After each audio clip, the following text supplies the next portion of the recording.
বিসমিল্লাহির রহমানির রহিম। প্রিয় দেশবাসী, আসসালামু আলাইকুম। রক্তক্ষয়ী একটি মহান মুক্তিযুদ্ধের মাধ্যমে লাখো প্রাণের বিনিময় শত্রুকে পরাজিত করে 1971 সালের এই দিনে আমরা বিজয় অর্জন করেছিলাম। বিজয়ের 53 বছর পরে এসে আজকের নির্মম বাস্তবতা হলো দেশ এখন ফ্যাসিবাদের কবলে। জনগণের বিজয়ের সেই গৌরব কেড়ে নেওয়া হয়েছে। মানুষের স্বাধীনতা অধিকার কেড়ে নিয়ে বাংলাদেশকে একটি তাবেদার রাষ্ট্রে পরিণত করা হয়েছে। বর্তমানে এক কঠিন সংকটকাল অতিক্রম করছে দেশ ও জাতি।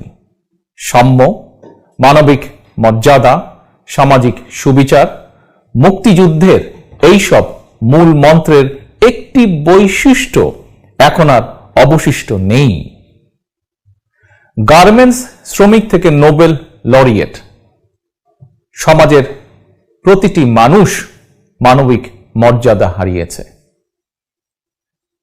মাফিয়া চক্রের ইচ্ছা অনিচ্ছার কাছে জিম্মি হয়ে পড়েছে সমগ্র জাতি।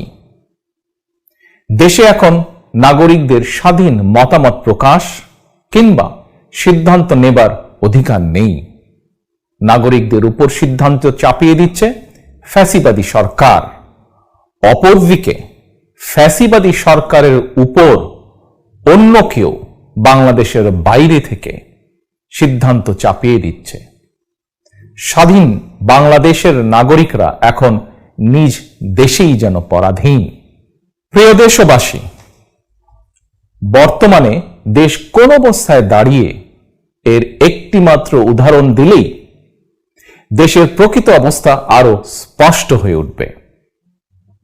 সমগ্র জাতি আমরা সকলে দেখতে পাচ্ছি ছাত্র, শিক্ষক, অভিভাবকদের অন্ধকারে রেখেই শিক্ষার্থীদের উপর তথাকথিত জাতীয় শিক্ষা কারিকুলাম চাপিয়ে দেওয়া হয়েছে।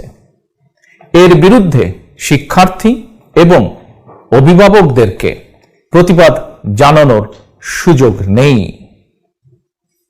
কিছু শিক্ষার্থী এবং অভিভাবকগণ প্রতিবাদ জানানোর চেষ্টা করেছিলেন, কিন্তু তাদের উপরে হামলা মামলা হয়েছে। অনেক অভিভাবককে গ্রেফতার করে কারাগারে পাঠানো হয়েছে। দেশের সর্বোচ্চ বিশ্ববিদ্যালয় শিক্ষকগণ চাপিয়ে দেওয়া শিক্ষা কারিকুলামের ব্যাপারে নিজেদের মতামত প্রকাশ করতে ঢাকা বিশ্ববিদ্যালয় গত 13 ডিসেম্বর একটি আলোচনা সভার আয়োজন করেছিলেন। উদ্বেগের বিষয় হচ্ছে ঢাকা বিশ্ববিদ্যালয় কর্তৃপক্ষ বিশ্ববিদ্যালয় শিক্ষকদেরকে জাতীয় কারিকুলাম নিয়ে আলোচনা করতে দেয়নি। শিক্ষা কারিকুলাম নিয়ে শিক্ষার্থীদের আলোচনা, শিক্ষাবিদদের আলোচনা ফ্যাসিস্ট হাসিনার এত ভয় কেন? সন্দেহটা এখানেই। প্রিয় দেশবাসী, বিশ্ববিদ্যালয়ের শিক্ষকগণই যদি আলোচনার সুযোগ না পান, তাহলে জাতীয় শিক্ষা কারিকুলাম নিয়ে কারা আলোচনা করবেন? কম টাকায় চা সিঙ্গারা যোগান দেওয়াই কি দেশের সর্বোচ্চ বিশ্ববিদ্যালয়ের কাজ? অবাধ নকলের সুযোগ কিংবা অটোপাস দিয়ে ফ্যাসিস্ট হাসিনা ইতিমধ্যেই দেশের শিক্ষা ব্যবস্থা এবং একটি প্রজন্মের সর্বনাশ করেছে। জনমনে প্রশ্ন উঠেছে, এবার কি তাহলে দেশকে তাবেদার রাষ্ট্র বানিয়ে রাখার সুদূর প্রসারী ষড়যন্ত্রের অংশ হিসেবে একটি মেরুদণ্ডহীন প্রজন্ম তৈরি করতেই বিতর্কিত এই জাতীয় শিক্ষা কারিকুলাম কি চাপিয়ে দেওয়া হয়েছে? প্রিয় দেশবাসী, ফ্যাসিবাদের কবলে পড়ে ঢাকা বিশ্ববিদ্যালয়ের মতোই এভাবে দেশের প্রতিটি স্বায়ত্তশাসিত, বিধিবদ্ধ এবং সাংবিধানিক প্রতিষ্ঠান নিজেদের স্বাধীনতা, স্বকীয়তা বিসর্জন দিতে বাধ্য হয়েছে। দেশের বিচার বিভাগেও ফ্যাসিবাদ ভর করেছে। গণতান্ত্রিকামী জনগণকে কারাগারে পাঠাতে ফ্যাসিবাদদের দোসর বিচারকরা এখন রাতের বেলায় পর্যন্ত আদালত বসিয়ে কারাদণ্ড দিচ্ছে। ফ্যাসিবাদের দোসর কতিপয় বিচারকের অবিচার থেকে মৃত মানুষ পর্যন্ত রেহাই মিলছে না। এত করিতকর্মা বিচারক, অথচ যুগ পার হয়ে গেল সাগর রুনি হত্যার বিচার নেই। 8-9 বছর পেরিয়ে গেলেও বাংলাদেশ ব্যাংকের ফরেন রিজার্ভ থেকে 800 কোটি টাকা লোপাটের তদন্ত নেই।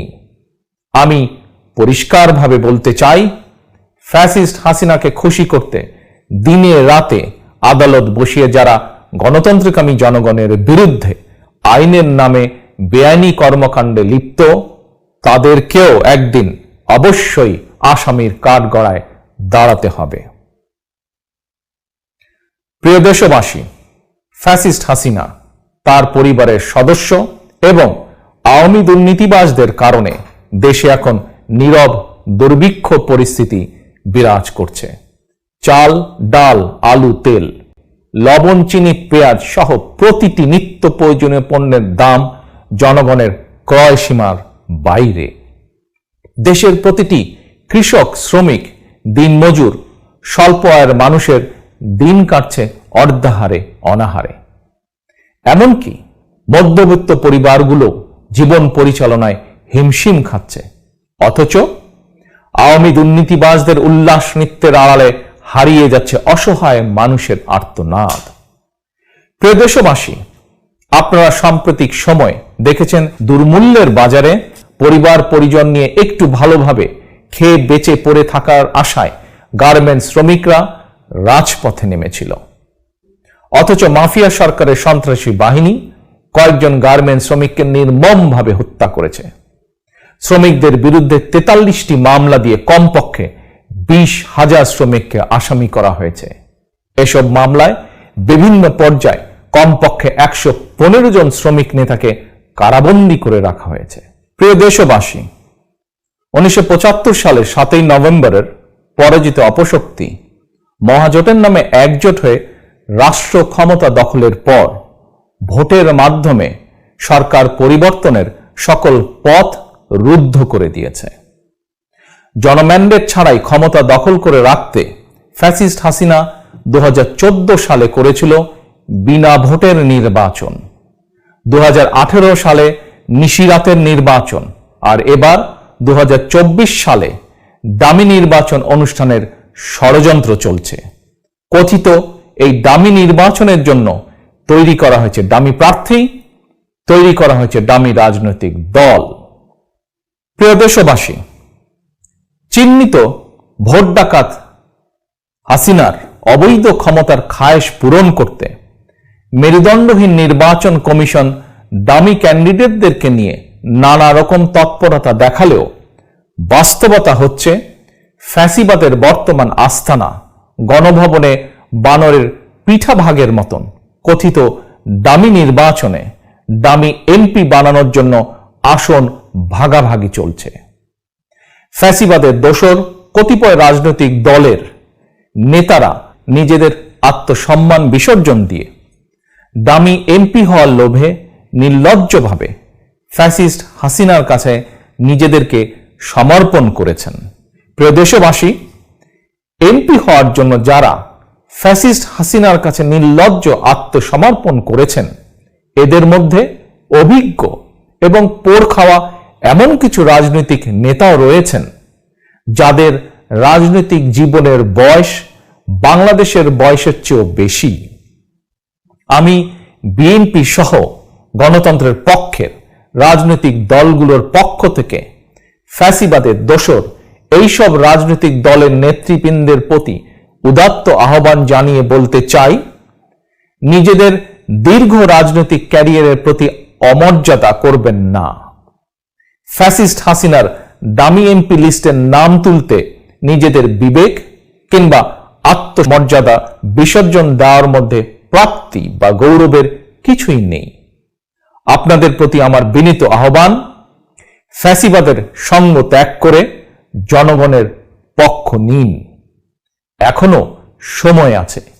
12 কোটি ভোটারের ভোটের অধিকার আদায়ের আন্দোলনে নিজেদেরকে সামিল করুন। আমি বিশ্বাস করি দামি নির্বাচনে ভাগবটর এমপি হওয়ার চেয়ে সবার অংশগ্রহণে প্রতিদ্বন্দ্বিতামূলক নির্বাচনে জনগণের ভোটে হেরে যাওয়াও অনেক বেশি সম্মানের। প্রিয় দেশবাসী, নির্বাচনের নামে দেশে গণতন্ত্রকামী জনগণ এবং বিশ্বের গণতান্ত্রিক শক্তিকে ধোঁকা দিতেই ফ্যাসিস্ট হাসিনা এখন নিজেই নিজের দলের একজন প্রার্থীর বিরুদ্ধে আরেকজনকে দামি ক্যান্ডিডেট হিসেবে দাঁড় করিয়ে নির্বাচনী আমেজ তৈরির অপচেষ্টায় লিপ্ত রয়েছে।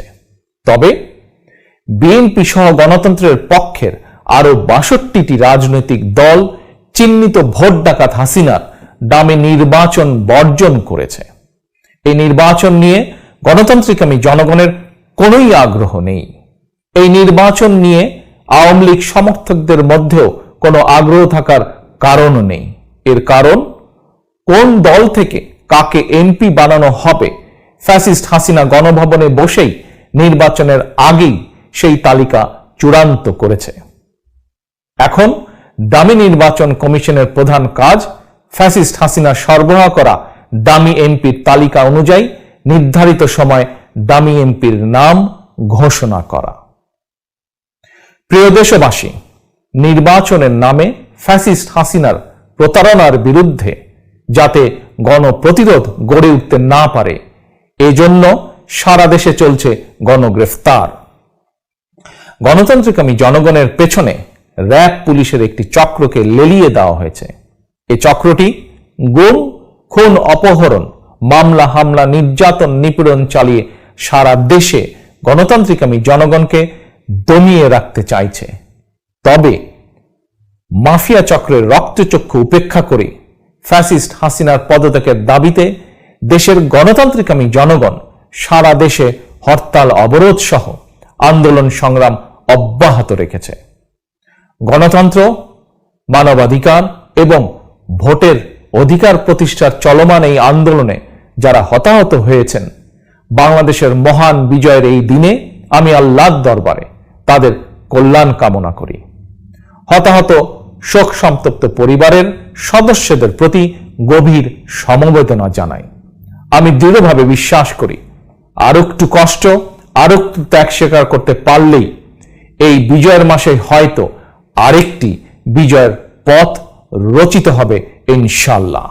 গণতন্ত্রের পক্ষের রাজনৈতিক দলগুলোর সর্বস্তরের নেতা কর্মী বৃন্দ, আমি জানি গণতন্ত্রের পক্ষের প্রতিটি রাজনৈতিক দলের আলাদা আলাদা কর্মসূচি, আদর্শ রয়েছে।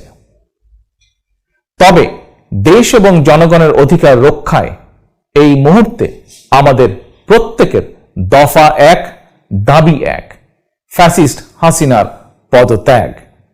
এই দাবি আদায় নিজেদের মধ্যে রাজপথের ঐক্য গড়ে তোলা অত্যন্ত জরুরি। এমন বাস্তবতায় দল, মত, ধর্ম, বর্ণ নির্বিশেষে গণতান্ত্রিকামী জনগণ, বিশেষ করে ফ্যাসিস্ট হাসিনার পদত্যাগের দাবিতে বিএনপি সহ আন্দোলনকারী সকল রাজনৈতিক দলের নেতাকর্মী সমর্থকদের প্রতি আমার আহ্বান, গণতন্ত্র, মানবাধিকার, ভোটের অধিকার প্রতিষ্ঠার চলমান আন্দোলনকে চূড়ান্ত লক্ষ্যে পৌঁছে দিতে সাধ্যমতো প্রতিটি বাড়ি কিংবা প্রতিটি পরিবার থেকে কমপক্ষে একজন সদস্য হলেও সর্বাত্মকভাবে সর্বদা প্রস্তুত থাকুন।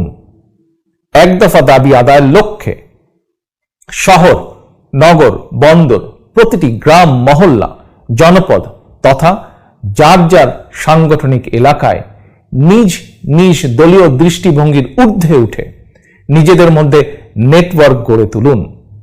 একের সঙ্গে অপরের নিবিড় যোগাযোগ বাড়িয়ে দিন। গণতন্ত্রের পক্ষের রাজনৈতিক দলগুলোর কোনো একজন কর্মী সমর্থক বিপদে পড়লে কিংবা রাজনৈতিক হয়রানির শিকার হলে যে দলেরই হোক দলীয় পরিচয়ের ঊর্ধ্বে উঠে তার সমর্থনে অন্যরা সবাই ঐক্যবদ্ধভাবে এগিয়ে আসুন। একসঙ্গে প্রতিরোধ গড়ে তুলুন। এভাবে নিজ নিজ এলাকায় কিংবা মাঠে, ময়দানে, রাজপথে সর্বদলীয় রাজনৈতিক ঐক্য গড়ে উঠলে মাফিয়া চক্র অবশ্যই পিছু হটতে বাধ্য হবে। প্রিয় দেশবাসী, 1971 সালে বাংলাদেশের স্বাধীনতা এবং বিজয় অর্জনের সংগ্রামেও কিছু বেঈমান, বিশ্বাসঘাতক, কুচক্রী সুবিধাবাদী ছিল। তবুও দেশপ্রেমিক মুক্তিযোদ্ধারা সশস্ত্র শত্রুদের হটিয়ে বাংলাদেশের বিজয় ছিনিয়ে আনতে সক্ষম হয়েছিলেন। আর এবার দেশ এবং জনগণের স্বাধীনতা রক্ষার আন্দোলনেও কিছু বেঈমান, বিশ্বাসঘাতক, কুচক্রী সুবিধাবাদী ফ্যাসিবাদের দোসর হয়ে দামি নির্বাচনের আড়ালে জনগণের বিপক্ষে অবস্থান নিয়েছে। এদের চিহ্নিত করে রাখুন। এরা দেশের শত্রু, গণতন্ত্রের শত্রু। হতাশ হবার কোনোই কারণ নেই। বিশ্বাস রাখুন, দামি নির্বাচন নয়, ভোট ডাকাতদের প্রতিহত করে ফ্যাসিস্ট হাসিনাকে রাষ্ট্রীয় ক্ষমতার বাইরে রেখেই নির্বাচনকালীন নিরপেক্ষ সরকারের অধীনে অবাধ, সুষ্ঠু, নিরপেক্ষ এবং অংশগ্রহণমূলক নির্বাচন অনুষ্ঠিত হবে এই বাংলাদেশের মাটিতে ইনশাআল্লাহ। আল্লাহ হাফেজ। বাংলাদেশ জিন্দাবাদ। বাংলাদেশ জাতীয়তাবাদী দল জিন্দাবাদ।